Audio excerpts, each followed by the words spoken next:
Halo, selamat pagi teman-teman Sobat Paspor semua.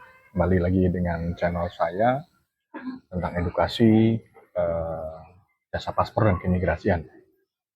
Pagi ini saya lagi ada di lapangan Sembungan, guys. Ya, itu dia. Ya, lagi ngeliatin orang-orang yang lagi pada olahraga pagi. Nah, orang-orang lagi pada olahraga pagi, kita nongkrong lihat yang olahraga. Jadi rasanya walaupun kita cuma duduk, seperti berolahraga. Ya nggak, guys? Ya. Oke guys, sebelum lanjut kita kopi dulu, jangan lupa.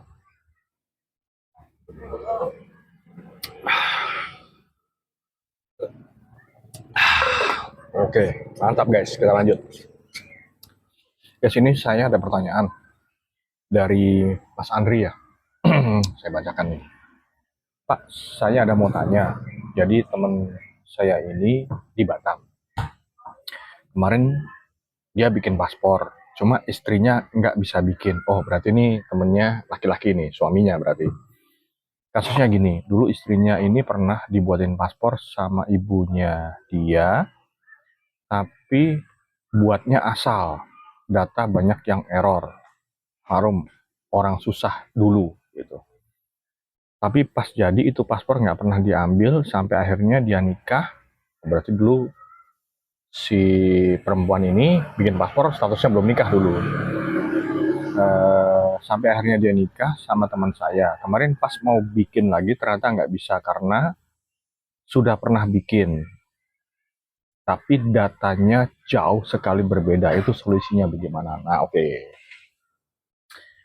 Di model kasus kayak gini banyak ya guys. Salah satunya seperti kasus yang dialami oleh ibu ini, gitu loh. Entah dulu bikin paspor itu tujuannya untuk apa. Nah, kadang-kadang kebanyakan kasus yang seperti ini itu dia ingin kerja ke luar negeri.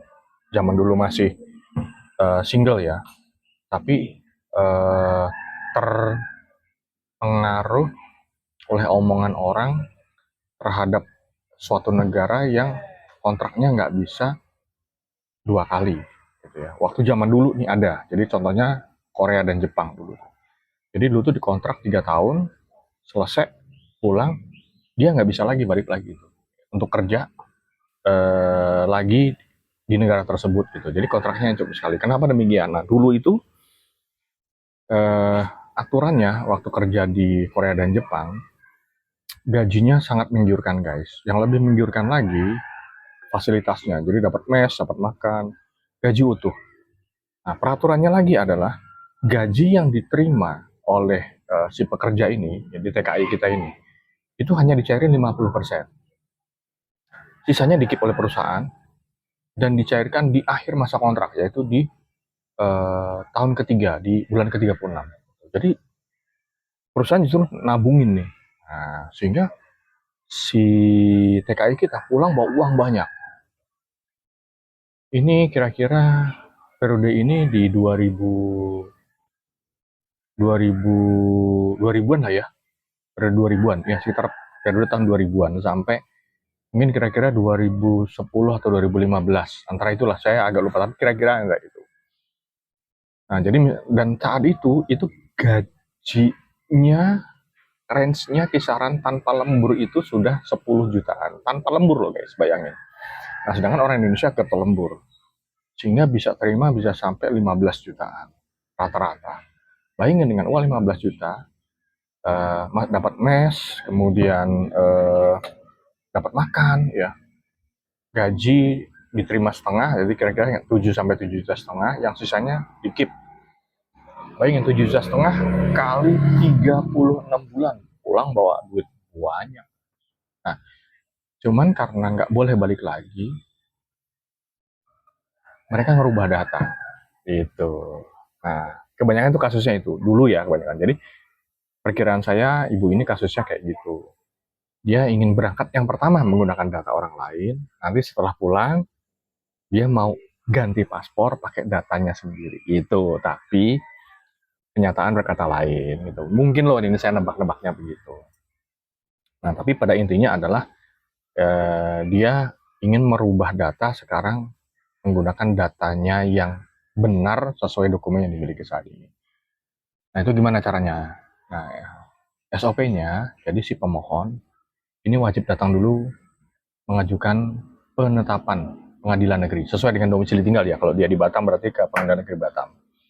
Nanti di sana dia mengajukan permohonan kepada pengadilan bahwasanya dulu dia pernah menggunakan dokumen palsu, ya gitu ya. Kan dokumen palsu ya berarti ya, karena tidak atas nama diri sendiri ya, bukan dokumen yang benar lah. Nah, kemudian dokumen yang betul, benar dan sah secara hukum adalah yang dimiliki seperti sekarang ini, KTP, kartu keluarga, atau ijazah dan seterusnya. Nah, itu diajukan ke pengadilan. Nanti setelah keluar putusan dari pengadilan negeri yang menyatakan bahwasannya dokumen yang benar dan sah secara hukum adalah dokumen yang dimiliki saat ini, di mana dokumen yang dulu adalah kelalaian pemegang dokumen dengan sengaja, gitu loh. Nah, kalau sudah ada putusannya, dengan sengaja dia merubah dokumen ya, gitu ya. Tapi intinya dalam putusan tersebut adalah menyatakan bahwasanya yang dulu adalah dokumen yang salah, gitu ya, dan sekarang adalah dokumen yang benar. Nah, intinya di putusan pengadilan negeri itu. Nah, kalau sudah ada putusannya, tinggal datang ke imigrasi setempat. Misalnya domisili yang bersangkutan adalah di Batam, tinggal datang ke imigrasi Batam untuk pengajuan pembetulan dokumen data paspor. Nah, mekanismenya di imigrasi itu syarat utamanya tadi ada putusan pengadilan. Nah, kemudian mekanismenya itu dia akan di BAP dulu, di berita acara penyidikan, ditelaah eh, kenapa kejadian seperti ini, gitu. Bener nggak dulu pakai dokumen orang lain atau dokumen yang berbeda dengan dokumen yang sekarang. Nah, setelah di BAP, di berita acara penyidikan, dapat hasilnya, nah kemudian baru dikirim ke Dirjen Imigrasi. Hasil dari BAP di kantor imigrasi tersebut. Nanti di Dirjen Imigrasi baru keluar putusan. Nah, biasanya jika kejadiannya seperti ini, dengan sengaja merubah, ya dengan sengaja ya, karena kebanyakan pasti dengan sengaja, sadar diri gitu ya.